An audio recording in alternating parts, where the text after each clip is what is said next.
Naam, Bwana Yesu asifiwe. Nina furaha tena siku hii ya leo kuwa hapa. Natumaini nawe ndugu yangu una furaha.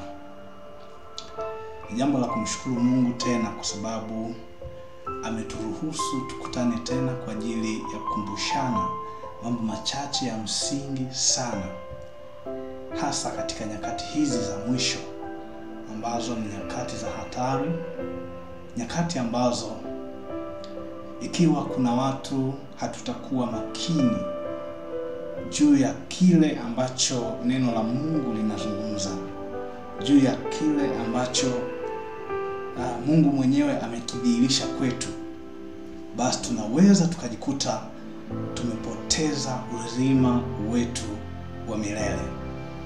Kwa maana hiyo basi ni jambo la kumshukuru Mungu kwa sababu anatupa fursa nyingine ya kukaa chini, kufikiria na kutafakari maisha yetu. Ni wapi tunakosea, ni wapi hatukosei, ni wapi tudumishe mahusiano yetu na Mungu zaidi, ni wapi tuendeleze kile ambacho tumefanya vema mbele za Kristo. Jana tulikuwa na somo zuri ambalo lilikuwa linaelezea habari za kukaa tayari kukutana na Bwana. Na masomo haya mengi yamekaa kwa ajili ya kututayarisha kukutana na Yesu Kristo ajapo mara ya pili. Kwa hiyo siku hii ya leo tunakwenda kuangalia tena kipengele kingine ambacho ni miongoni mwa vipengele muhimu sana katika maisha ya mwanadamu kwa ajili ya kukaa tayari kukutana na Yesu Kristo ajapo mara ya pili. Uhalisia ni kwamba kukaa tayari, tunapoendelea kujifunza haya masomo, hahitaji ujifunze tu na ukae bila kufanya matengenezo mahali ambapo unaona panahitaji matengenezo. Ikiwa kuna mahali utagundua hapajakaa sawa na panahitaji marekebisho, basi ujue ni kusudi la Mungu kwamba unapoyasikia haya, ninapoyasikia haya, yawe sehemu ya kutuongoza kufanya mapenzi ya Mungu na mabadiliko na mambo mengine yaende vizuri. Na kabla hatujaanza katika somo letu hili la leo, nikualike ndugu mtazamaji na msikilizaji, masaa haya tuweze kuomba. Baba yetu na Mungu wetu, tunalitukuza jina lako siku hii ya leo. Tunasema asante kwa kuwa mwema katika maisha yetu. Asante kwa kutupigania. Asante kwa kuruhusu tena tulisikie neno lako. Pamoja na yote Mungu, tunakuja mbele zako tukiwa wa dhambi. Tunakuomba tusamehe dhambi zetu, tutakase na utuondolee na kutusafisha maovu, dhambi na makosa yetu, ili tuendelee kukulia wokovu siku hata siku na kukupendeza wewe hata mwisho wa wakati. Asante kwa sababu tena umeruhusu ndugu yangu huyu asikie ujumbe wako huu wa leo. Jina lako litukuzwe milele. Endelea kwa kati yetu kutufundisha neno lako kwa jina la Yesu Kristo. Amen. Naam, leo tutajikita sana na kuangalia jambo moja la msingi ambalo ni kujihadhari. Kujihadhari. Naposikia sauti jihadhari, ni neno ambalo limezoeleka sana, linaeleweka, linafahamika. Lakini uzito wa hili neno linakuja kulingana na aliyetoa hilo neno, jihadhari.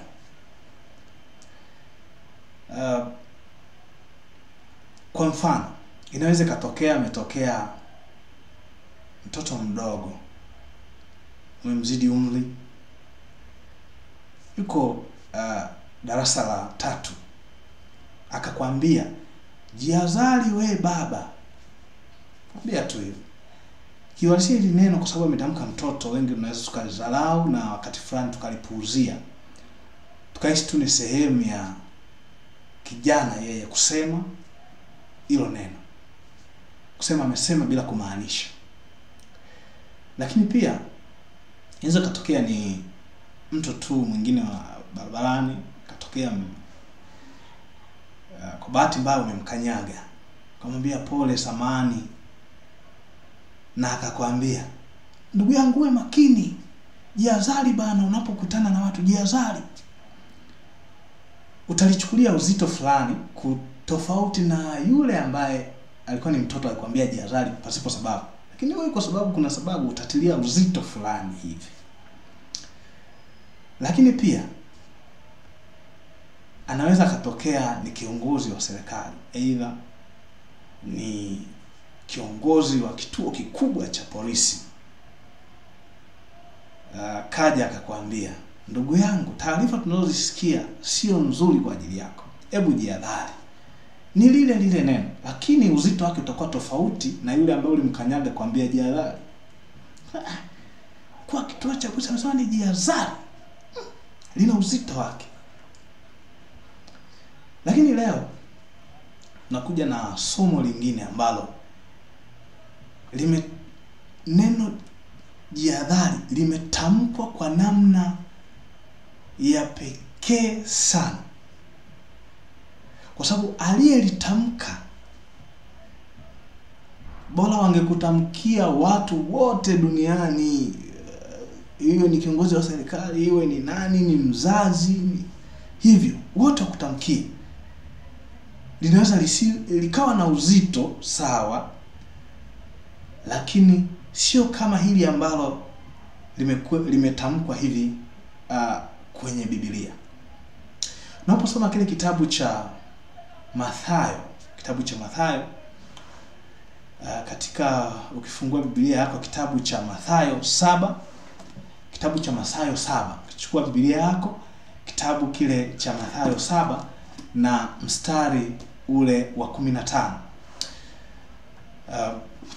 Mathayo 7 mstari wa 15, pana neno hili. Kabla Yesu hajatoa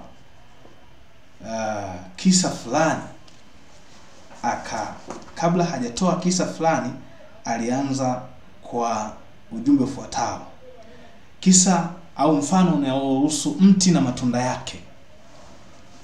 Kabla hajatoa alizungumza neno hili katika Mathayo 7:15, jihadharini na manabii wa uongo, watu wanaowajia wamevaa mavazi ya kondoo, walakini kwa ndani ni mbwa mwitu wakali. 16, mtawatambua kwa matendo yao. Je, watu huchuma zabibu katika miiba au tini katika mibaruti? Neno la Bwana linatukumbusha kwamba jihadharini. Kumbuka anayesema hili neno jihadharini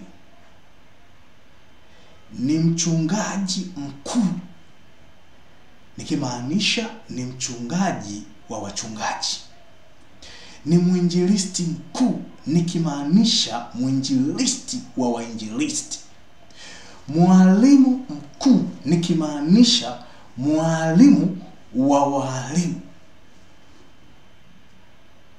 Ni Mungu mwenye nguvu, ni Bwana wa mabwana, ni jemedari wa vita,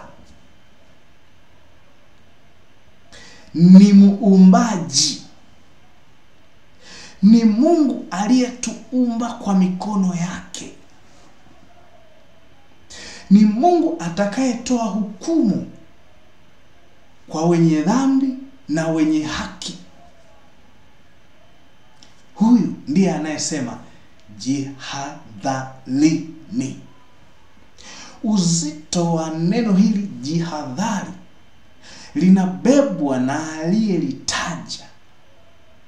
Jihadhari. halina uzito wa kawaida kusema ni kitu cha kawaida, amesema tu jihadhari basi hivyo. Anaposema jihadhari, uzito wa neno unabebwa na aliyelitamka. Kumbuka anayesema jihadhari ni yule ambaye maisha ya wanadamu yote yako mikononi mwake. Mali zetu, muda wetu, na kila kitu tunachokifanya kiko mikononi mwake.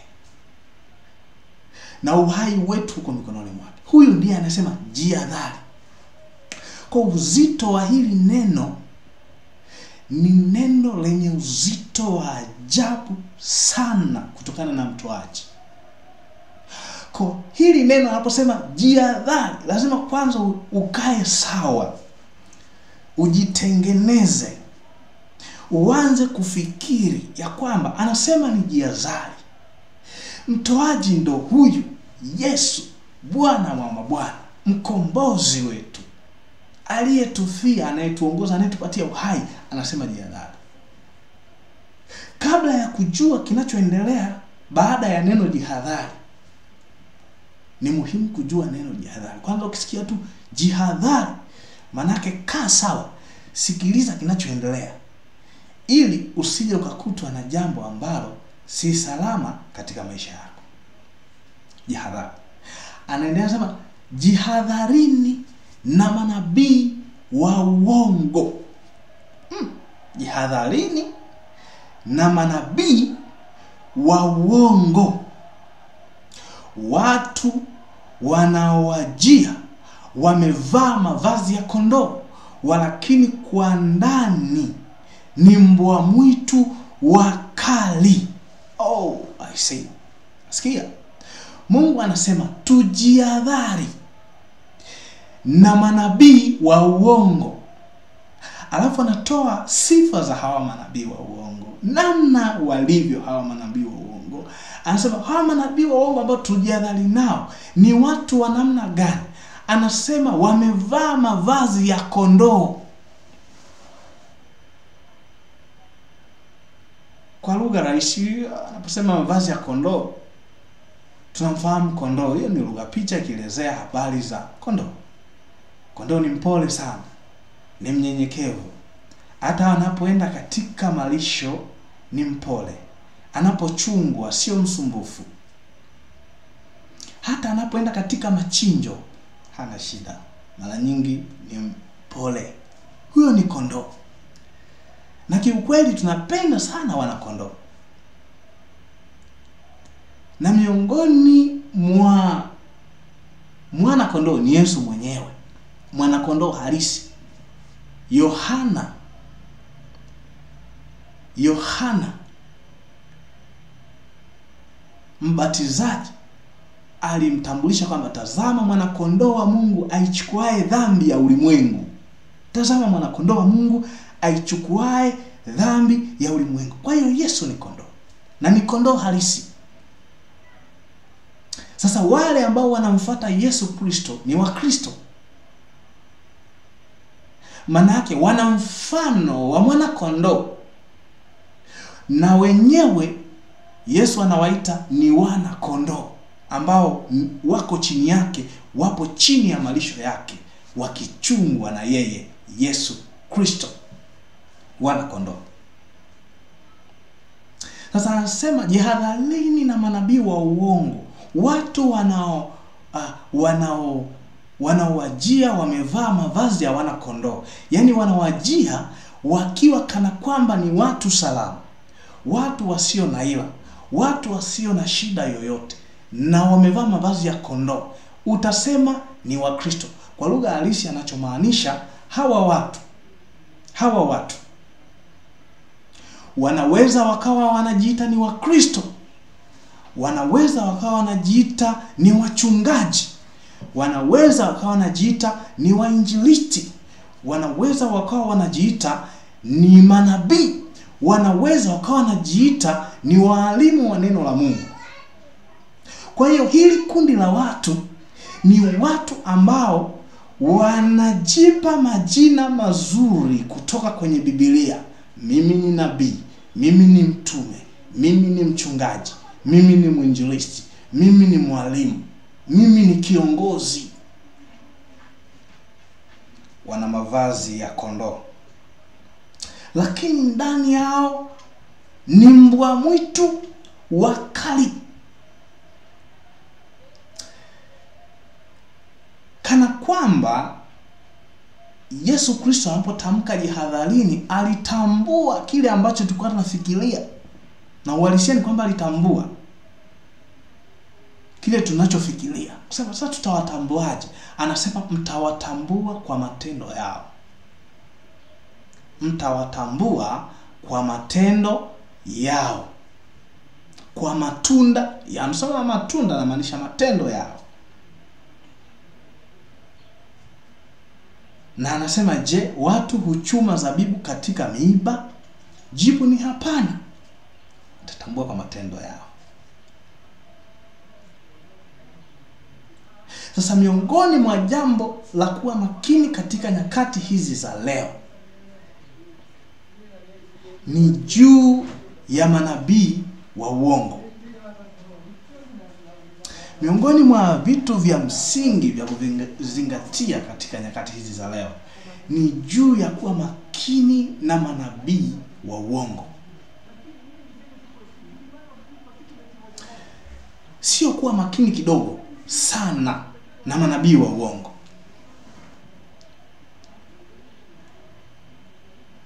Swali linaweza likawa, tunaweza tukajikingaje basi?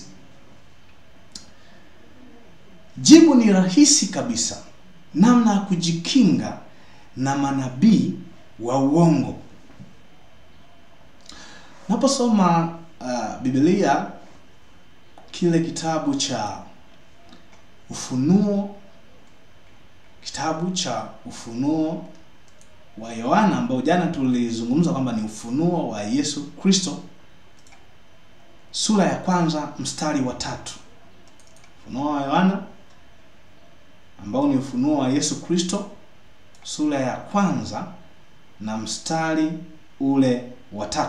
Inasomeka, heri asomaye na wao wayasikiao maneno ya unabii huu na kuyashika yaliyoandikwa humo, kwa maana wakati u karibu. Heri wao wasomao na wao wayasikiao maneno ya unabii huu, kwa maana wakati u karibu. Hapa Mungu kupitia neno lake anatoa heri kwa wale ambao watakuwa wanasoma neno la unabii, wanasoma neno la Mungu. Hawaishi tu kusoma na kulisikia neno la Mungu likisomwa. Maana kuna wengine hawajui kusoma. Watasema Biblia inasema heri wanaosoma. Hapana, inasema na wao wayasikiao maneno ya unabii huu. Wanaheri wao wasomao na wao wayasikiao maneno ya unabii huu, kwa maana wakati u karibu. Kwa maana wakati u karibu. Wakati gani? Ni wakati wa kuja kwa mwana wa Adamu. Ni wakati wa kuja kwa Yesu Kristo mara ya pili. Ni wakati wa siku ya wokovu wa wanadamu. Ni wakati wa kuiaga dunia yenye dhambi, machafuko na kila aina ya uovu vinavyoendelea na uozo unaoendelea katika sayari dunia. Ni wakati huo upo karibu. Kwa nasema heri wao wayasikiao na wao wanaosoma maneno ya unabii wa kitabu hiki, neno la Mungu. Kwa anapozungumza hivyo alikuwa anatoa utangulizi wa kile ambacho kinaelezwa kwenye kitabu cha Ufunuo. Maana Ufunuo ni kitabu ambacho kinaelezea mambo ya hazina ya siri yanayohusu unabii, yanayofunua siri na kufunua kila aina ya uovu, ya uchafu unaoendelea katika nyakati za mwisho na namna ya kujikinga nao. Kinaelezwa katika kitabu cha Ufunuo. Hivyo anasema heri wao wasomao. Kwa hiyo ninavyolileta hili, ninaleta kwa muktadha wa neno la Mungu, Biblia nzima. Wanaheri wanaosoma, wanaheri wanaosikia, wanaheri hao. Na haishi kusema wanaheri wanaosoma na kusikia, bali anasema wanaheri wanaosoma na kusikia na kuyashika yaliyoandikwa humo. Usiishie kuyasikia tu, usiishie kuyasoma tu, bali unapoyasoma yaishi, unapoyasoma yatekeleze, unapoyasikia yaishi, unapoyasikia yatekeleze katika maisha yako. Hapo pekee tutapata usalama. Heri wao wasomao na wao wayasikiao. Ina maana gani basi kuhusiana kujihadhari na manabii wa uongo? Wengi katika ulimwengu wa leo, imani zetu tumejenga juu ya watu. Tumejenga juu ya wachungaji, tumejenga juu ya wainjilisti. Mimi namwamini mwinjilisti Mwangomo, mimi namwamini mchungaji fulani, mimi namwamini mchungaji fulani. Tumejenga imani zetu juu ya wachungaji, juu ya wainjilisti, juu ya walimu, juu ya viongozi wetu. Hivyo hata wakituambia mambo ambayo yanatupotosha kiroho, kwa sababu tunawaamini na tumejenga imani yetu juu yao, tunajikuta tuko tayari wakati fulani kupingana na ukweli kwa sababu tu ya viongozi wetu wamesema, wachungaji wetu wamesema, wainjilisti wetu wamesema. Haina maana kwamba wachungaji ni wabaya, wainjilisti ni wabaya, walimu ni wabaya. Hapana, ni wazuri sana, maana Mungu anawatumia hao kutufikishia neno la Mungu. Lakini anapowatumia hao, anatoa tahadhari: jihadharini na manabii wa uongo. Maana yake ni kwamba katika hao wanaowatumia yeye, watatokea wengine ambao hawajatumwa na yeye, watafanya mapenzi yao na watajifananisha kana kwamba na wenyewe wametumwa na Kristo, lakini sivyo. Sio kweli kwamba wametumwa na Kristo. Ni wainjilisti lakini wamejituma, hawajatumwa na Kristo. Ni wachungaji lakini hawajatumwa na Kristo, wamejituma. Ni walimu lakini wamejituma, hawajatumwa na Kristo. Hao ndio anaosema tujihadhari nao. Na kwa sababu Ibilisi ametambua mbinu nzuri ya kuwapoteza wa Kristo na watu wa Mungu ni kuigiza mfano wa utaua, lakini ndani yake hakuna ukweli wowote. Hakuna ukweli ndani yake. Kwa maana hiyo basi, usalama wetu ni nini? Ni kulisikia neno la Mungu. Na ndiyo maana kabla ya kulisikia neno la Mungu au kusoma neno la Mungu, tunashauriwa tuwe tunaomba. Kana kwamba ninapolisikia, Roho Mtakatifu anisadikishe kwa kile ninachokisikia kwamba hakika ni cha Yesu Kristo. Ninachokisoma, Roho Mtakatifu anifundishe kunielewesha kile ninachokisoma. Nijue kusudi la Mungu kufanya mimi niweze kusoma hilo neno. Nijue kusudi la Mungu juu ya kile ninachokisikia. Anayefanya hiyo kazi ni Roho Mtakatifu. Ni Roho Mtakatifu. Kwa maana hiyo basi, mwandishi mmoja mashuhuri, nampenda sana kwa sababu Mungu amemtumia kwa namna ya pekee sana kwa ajili ya makuzi ya kiroho ya Kristo. Mwandishi ambaye wengi sana leo Mungu amewasaidia kupitia huyu mwandishi anayeitwa Ellen G. White. Ellen G. White. Kuna kitu anaelezea juu ya kujihadhari. Juu ya kujihadhari na kundi la hawa mbwa mwitu. Juu ya kujihadhari. kuna kitu anaelezea. Naposoma kitabu cha Pambano Kuu, hichi kitabu nimechukua nukuu ya kwenye kitabu cha Kiingereza The Great Controversy cha mwaka 1848 na ukurasa wa 598 aya ya kwanza. Lakini pia kwenye kitabu cha Kiswahili ipo hii nukuu kwenye sura inayozungumzia kujikinga. Kujikinga. Neno la Mungu ni kinga. Kikuta hicho kichwa kinazungumzia kwamba neno la Mungu ni kinga, utayakuta hapo maelezo haya. Kwa kwenye kitabu cha Kiingereza ni kitabu cha Kiingereza cha mwaka 1888 ukurasa wa 598 aya ya kwanza. Inasomeka hivi: haitoshi kuwa na dhamira njema kiasi gani, haitoshi kutenda lile ambalo mwanadamu anaona kuwa ni sahihi au lile analoambiwa na mhubiri kuwa ni sahihi. Wokovu wa maisha yake umejitegemea na anapaswa kuyafungua maandiko yeye mwenyewe.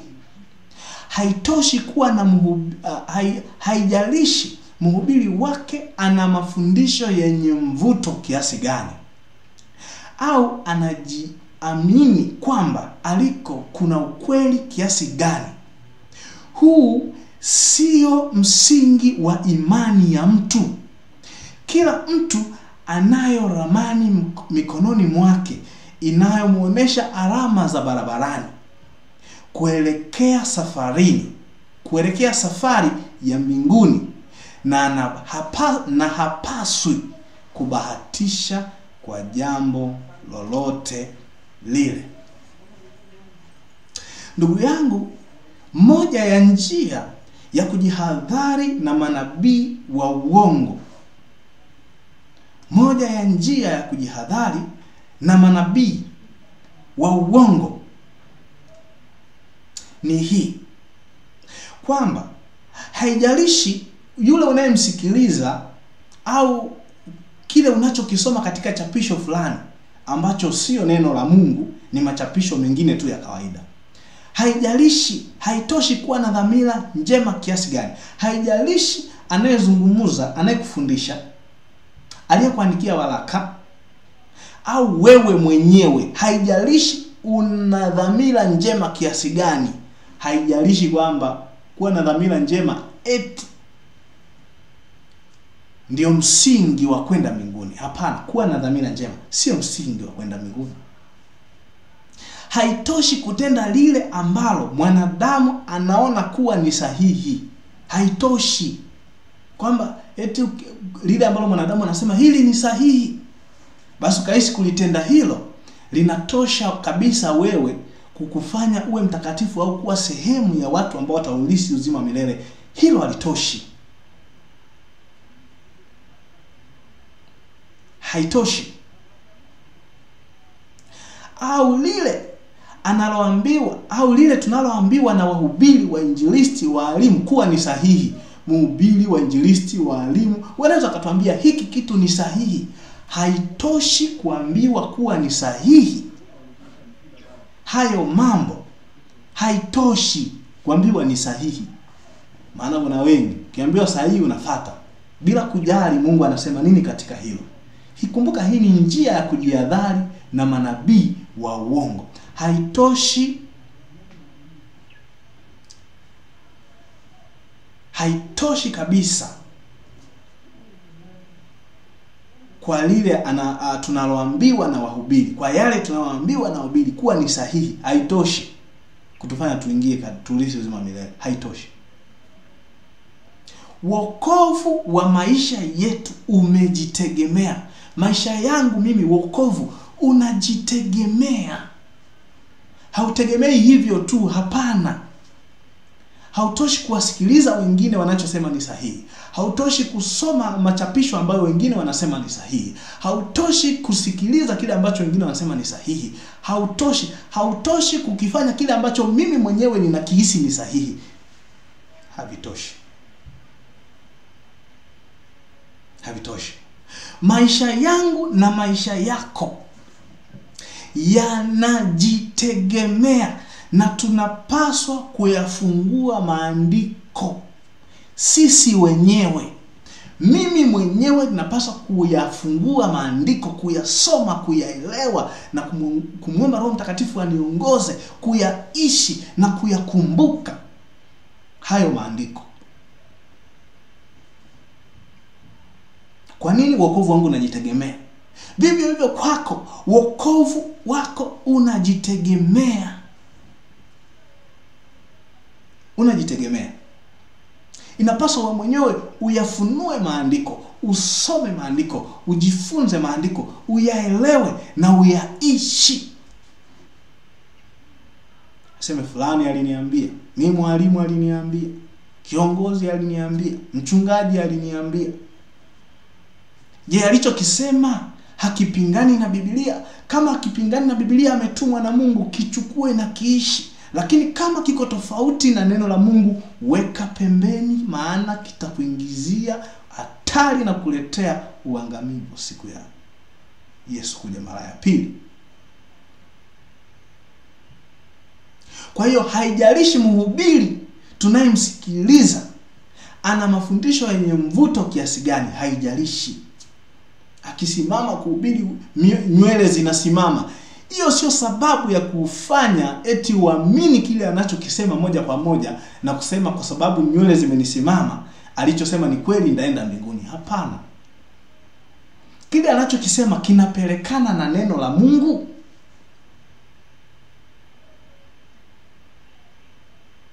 Kama akipelekani, haitaki kufuata. Hata kama nywele zilisimama, hata kama anahubiri amenyukia hadi visigino, haina maana mpaka kipelekana na neno la Mungu.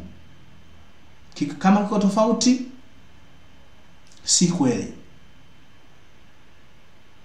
Na haijalishi kwamba huyo mhubiri anayekufundisha anajiamini kwamba anachokitetea ni cha ukweli kiasi gani. Haijalishi kwamba anachokitetea ni cha kweli sana, anakitetea ni kweli, ni kweli. Haijalishi, kusema kweli haitoshi. Tunajua ni kweli pale tunapokithibitisha katika maandiko matakatifu, na Roho wa Mungu anatuongoza kwamba hiki hakika ni neno la Yesu.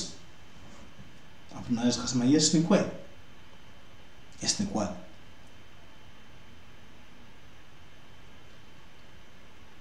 Kwa haijalishi anajiamini sana kwamba haliko kuna ukweli kiasi gani, haijalishi. Huu sio msingi wa imani ya mtu.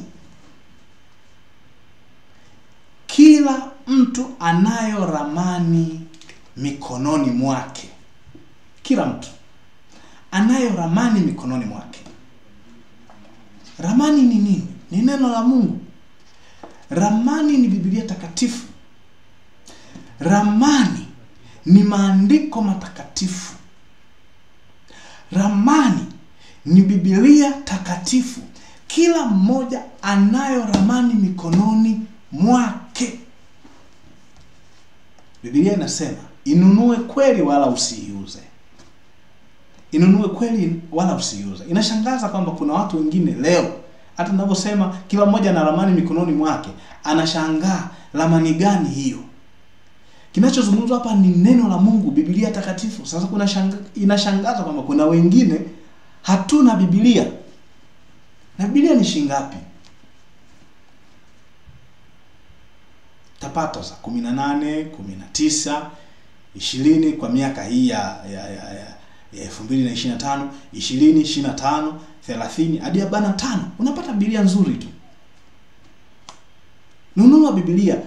Kwa nini? Maana ndiyo ramani inayotuongoza uzimani. Kupitia hiyo Yesu anazungumza nasi. Kupitia hiyo neno la Mungu linazungumza nasi. Kupitia hiyo Roho Mtakatifu anatufundisha. Kwa kila mmoja ana ramani mikononi mwake. Ramani hiyo ni nini? Ni neno la Mungu aliye hai. Biblia takatifu. Biblia takatifu.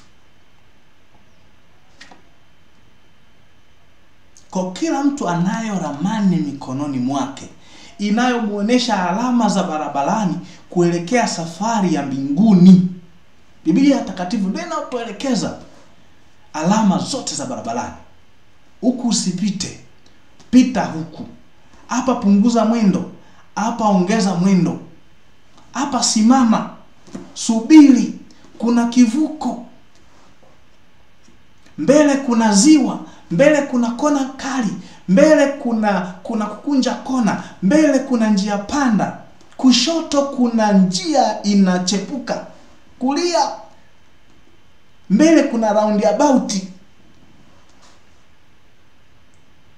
Hizo ni alama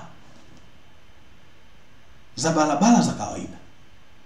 Naposema ni alama ya barabarani kuelekea mbinguni, inamaanisha neno la Mungu ndio linatuongoza. Hiki usifanye, hiki fanye, hiki usile, hiki kula. Kwa wakati huu mwanangu nilikuruhusu ule hiki, lakini kwa wakati huu siruhusu ule.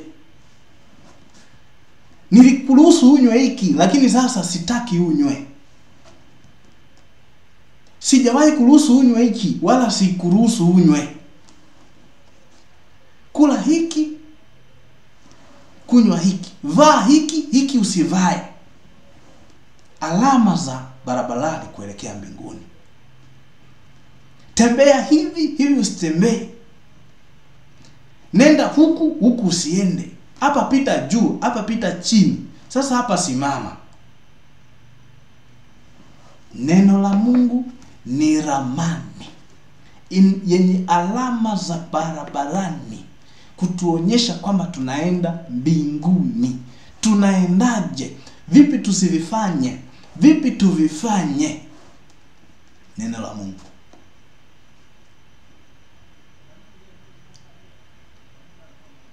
Na hivyo mjumbe anamalizia kusema hatupaswi kubahatisha jambo lolote. Swala la wokovu sio la kubahatisha. Uwezo kusema ngoja nifuate hivyo hivyo, mimi nafuata hiki hivyo hivyo. Hatubahatishi. Kwa sababu sielewi ngoja nijifanye naelewa. Jambo kama ulielewi, muombe Mungu akueleweshe. Imeshindikana, liweke pembeni, lisije likakuchelewesha kwenda mbinguni.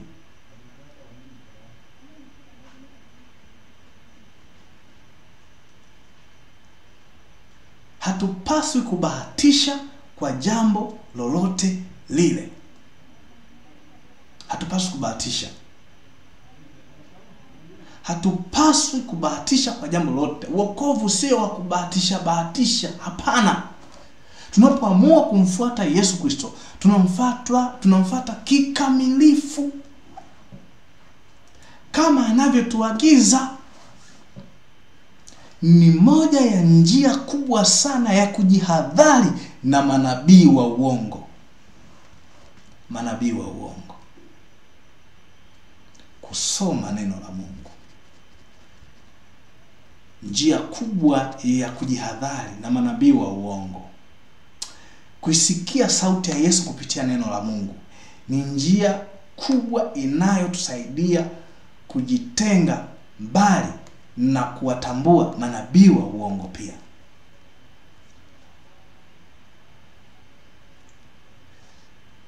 Lakini pia manabii wa uongo wanatutia mafundisho ya uongo mengi ya kubahatisha. Sisi hatupaswi kubahatisha kwa jambo lolote, kwa sababu Mungu wetu kila alichokisema ni cha uhakika. Ukiona Mungu amesema, habahatishi. Amesema kupitia neno la Mungu, Biblia takatifu. Ukitaka kuelewa zaidi pia kuna roho ya unabii. Mungu anazungumza nasi pia kupitia roho ya unabii. Na katika roho ya unabii hakuna neno anabahatisha. Maana kuna watu pia wanaamini kwamba hii ni ya kubahatisha, unaweza ukafuata. No. Mungu amesema kupitia roho ya unabii ni kufuata. hujalielewa, ni kwa sababu hujaruhusu Roho Mtakatifu akutawale.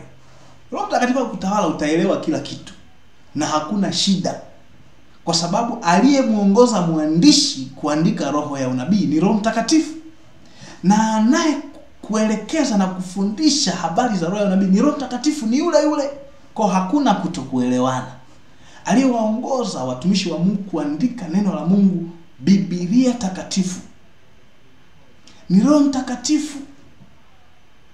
Hivyo unaposoma neno la Mungu, Biblia takatifu, Roho Mtakatifu ndiye mwalimu wa kwanza kutufundisha habari za Kristo, habari za neno la Mungu, nasi tutalielewa vizuri. Tunamshukuru Mungu kwa sababu amekuwa pamoja nasi. Nina imani hujatoka bure. Mungu anatukumbusha tujihadhari na manabii wa uongo. Nijihadhari na manabii wa uongo. Ujihadhari na manabii wa uongo. Sisi miongoni mwetu wote tunayo ramani. Tunayo ramani, neno la Mungu linalotuongoza na kutuonesha alama za barabarani tunapoelekea katika safari ya kwenda mbinguni. Ni ombi langu kwamba Roho Mtakatifu aendelee kutufundisha neno lake, kutuongoza kuyasikia maneno yake, ili tuipate heri iliyotangazwa na Yesu Kristo kwenye kitabu cha Ufunuo 1:3. Wanaheri, heri wao wayasikiao, heri wao wasomao na kuyashika yaliyoandikwa katika kitabu cha unabii, katika unabii, katika neno la Mungu, katika mafunuo ya neno la Mungu. Tunaheri. Mungu akubariki, akulinde na akupiganie. Ninakusihi sana, mahali popote unapoendelea kuisikia sauti hii, ikiwa kuna mahali umesikia kuna kanisa la Waadventista wa Sabato, nenda hapo kajifunze neno la Mungu. Inapofika siku ya Sabato, nenda hapo kajifunze neno la Mungu. Inapofika siku ya Jumatano, nenda hapo kalitie jina la Bwana kwa njia ya maombi. Inapofika Ijumaa, nenda hapo kafungue Sabato kuanza siku takatifu. Na ikifika na siku zingine zote, tuwe ni watu wa maombi. Na ikiwa ni watu wa miongoni ambao hatujatoa maisha yetu kwa Yesu, ninakualika, karibu uweze kujitoa kwa Yesu. Jitoe kwa Yesu ili uwe salama. Maana nje ya Yesu huwezi kujua manabii wa uongo ni wakina nani. Nje ya Yesu huwezi kujua njia inayoelekea mbinguni ni ipi. Nje ya Yesu hakuna tumaini. Nje ya Yesu ni maumivu. Nje ya Yesu Kristo hakuna furaha ya kweli.